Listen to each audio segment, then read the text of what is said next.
The Michael Berry Show. Congressman Wesley Hunt entered the U.S. Senate race to represent Texas yesterday, challenging the incumbent John Cornyn and his top challenger Ken Paxton, making this a three-way race. Wesley Hunt, let's start with, 6 months ago or so, I started seeing spots popping up that said Wesley Hunt's a great guy, he's a patriot, he's a congressman, he fights for this country. And I said, he's running for a statewide seat because you don't spend that kind of money. I think the estimate is $6.5 million. You can tell me. Cornyn, of course, spending 4 times that during the same period of time because he's got a lot of D.C. money.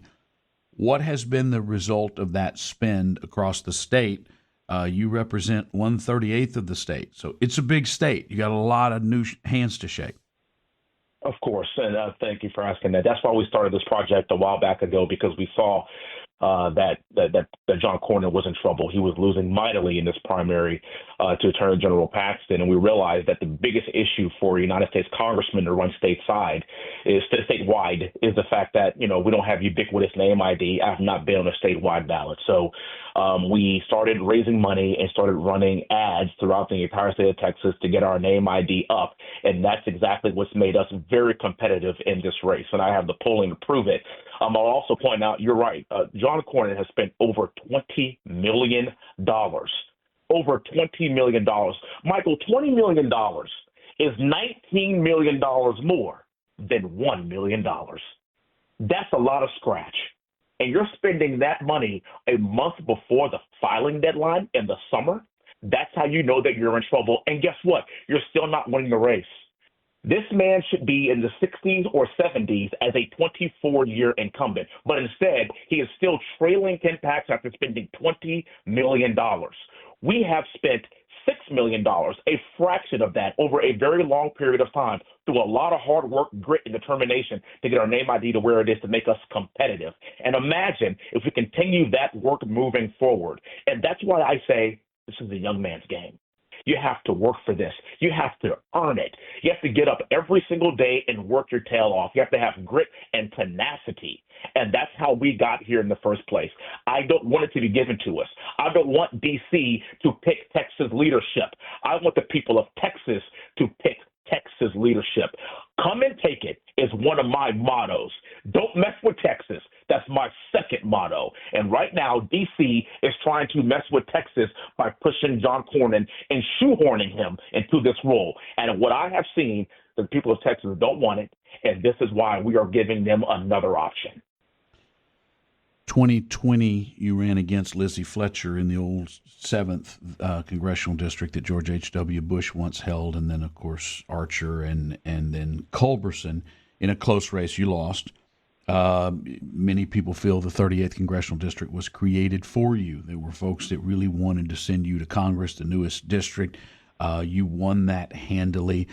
One of the questions you'll get on the stump, and you know it, is why leave a safe seat that then has to be picked up by somebody else to enter this race? Why not season a while? Why not build some time? Michael, the time is now for young leadership to step up. And brother, as you know, scared money don't make no money.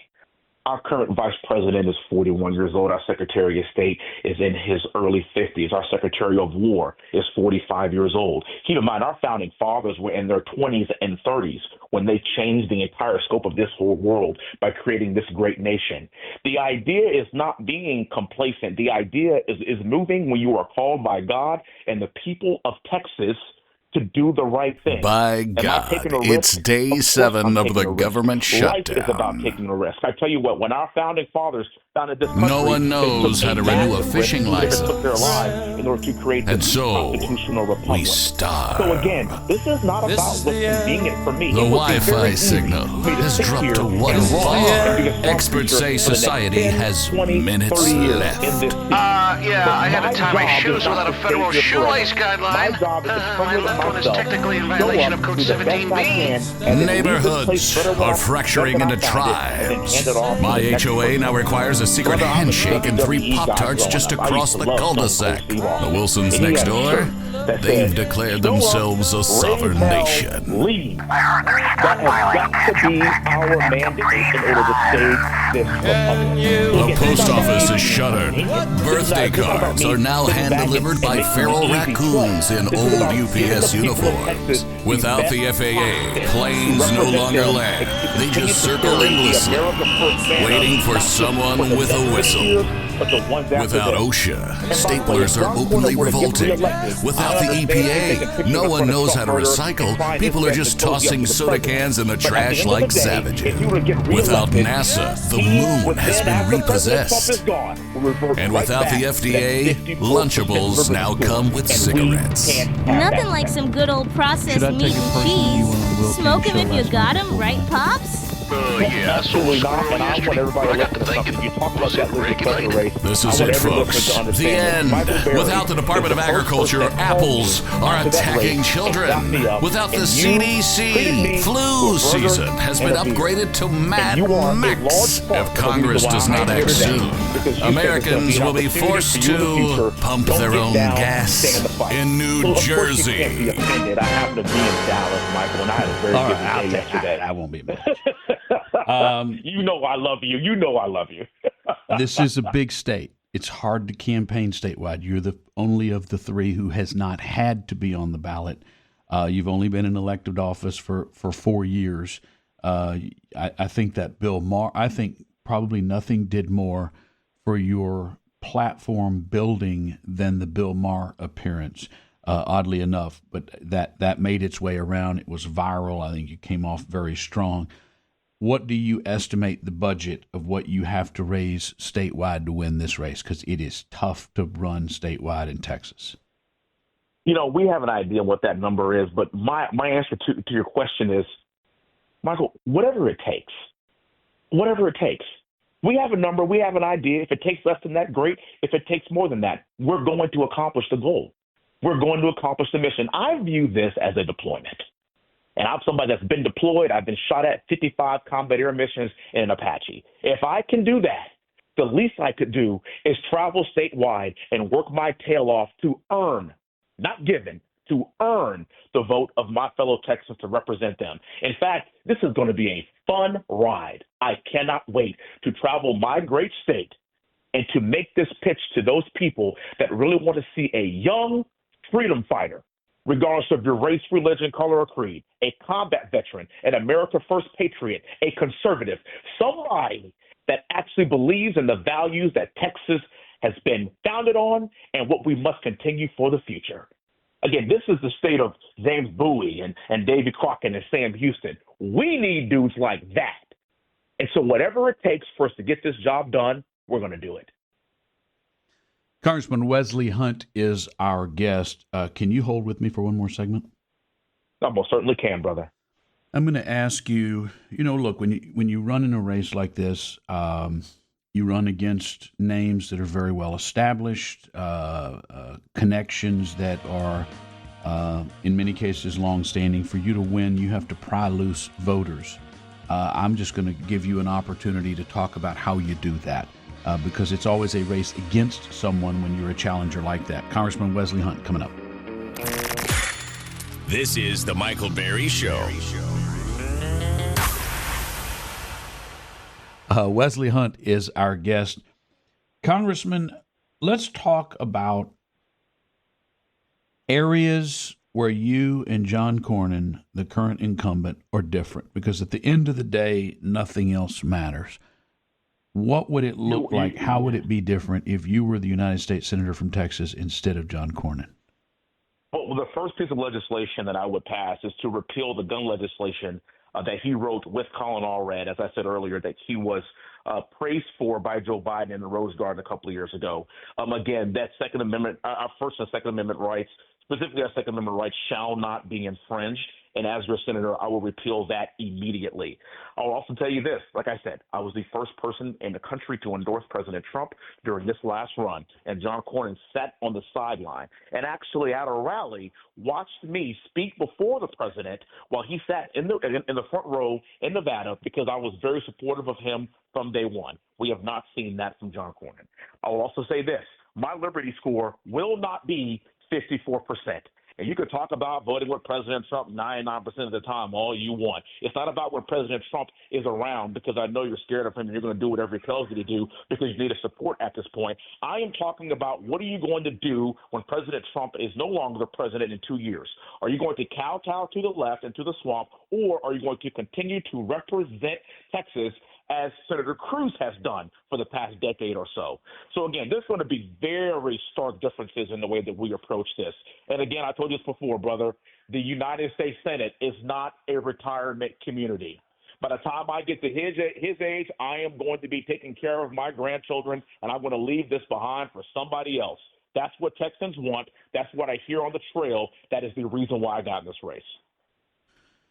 You know, it's frightening to think we have a Republican majority and we're needing J.D. Vance to break ties, because McConnell goes from being the majority leader to out of power and voting with the Democrats.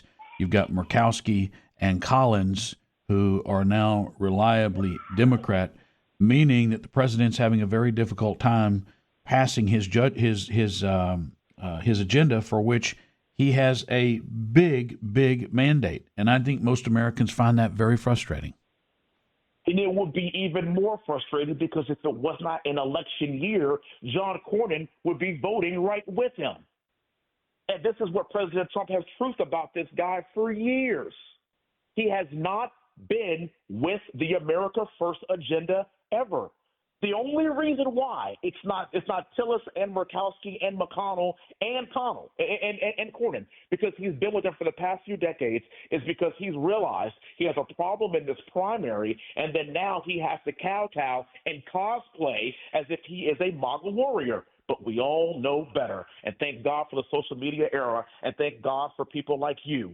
And the picture that you posted yesterday of me, Ken Paxton, and running against John McCain could not have been more perfect. You nailed it, brother. You nailed it. And that is exactly what is representative of this primary voter. I do not want J.D. Vance to be the tie-breaking vote over the course of the next few years in the second half of President Trump's presidency. I want him to be able to operate autonomously and know that he has the back of the Senate. We're going to continue to keep the House. We're going to have the presidency, and then, God willing, we elect J.D. Vance to have another 4-year run. That's the whole point of this construct. And let me tell you something, brother. You are not going to have to worry about my vote aligning with the values of Texas. Congressman Wesley Hunt, obviously, when you enter a race, as I said, folks may have already been with John Cornyn. He's been around for 24 years. They're going to ask you questions. I've tried to lay those questions out. I'm going to give you all the time you want for the rest of this segment to answer any question that might be lingering. I think it's better to address those up front because you don't always get a chance to do that. And whisper campaigns can be a rough thing. So I'm going to give you the remaining 3.5 minutes to say whatever you'd like to say to address folks. In this will be the first, not the last conversation we have before the election. But as you introduce yourself to some and remind others who you are and why you're running, it is yours. Take it away. One thing that I've watched and I've heard John Cornyn attack me on is missed votes in my voting record, and kind of want to explain that. I've missed some votes because when I first got in office, if you recall, my little boy was in the NICU when he was born during my first year when I was in Congress. I was flying back and forth for the first few months, and thank God he made it, and he is striving and doing well. Last year, the last 2 years actually, I traveled a lot with the president to ensure that we got him elected. And so I missed some votes because of that as well, campaigning with the president, something that I am very proud of. But again, I think the people of Texas and the primary voter is less concerned with the votes that I missed and more concerned with the votes that I have taken. John Cornyn has not seen a Ukrainian bill that he didn't love. I have never voted to support more Ukraine aid. I have backed the president again from day one. Again, my Liberty score is 99%. These are the kinds of issues that the people want to hear and that they want to see. It ain't about missed votes. It's about the votes that should take. And so they can attack me on that all day. I'm ready. Please bring it on. But again, the whole point is putting the values of Texas first. I said in the beginning, and I'll tell you again, this race is not about a blood feud between Ken Paxton and John Cornyn. This race is about the people of Texas and understanding what our priorities are and having good, strong, conservative leadership in a state that President Trump just won last year by over 15 points. That is exactly what we want to see. We want to see a Trump plus 15 type leader in the halls of the Senate, and that ain't John Cornyn. Well, I will say this. Thank you for making yourself available. Thanks for answering our questions. I will say this, that John Cornyn sitting on a pile of cash. He's sitting on some big resources from the D.C. swamp. He's got 24 years to have built his name. It's hard to dislodge an incumbent. I think our state and our country needs that. I hope that you will keep your artillery very, very carefully aimed at the primary charge, which is getting him out of office before the other of you two battle. And that seems to be the case with your entry. It's Cornyn who's come out very, very ugly against you, which means that he is very scared. Wesley Hunt, thank you, my man. Appreciate you. Thank you, brother. God bless you, Michael. Thank you. Have a great day, brother. Thank you.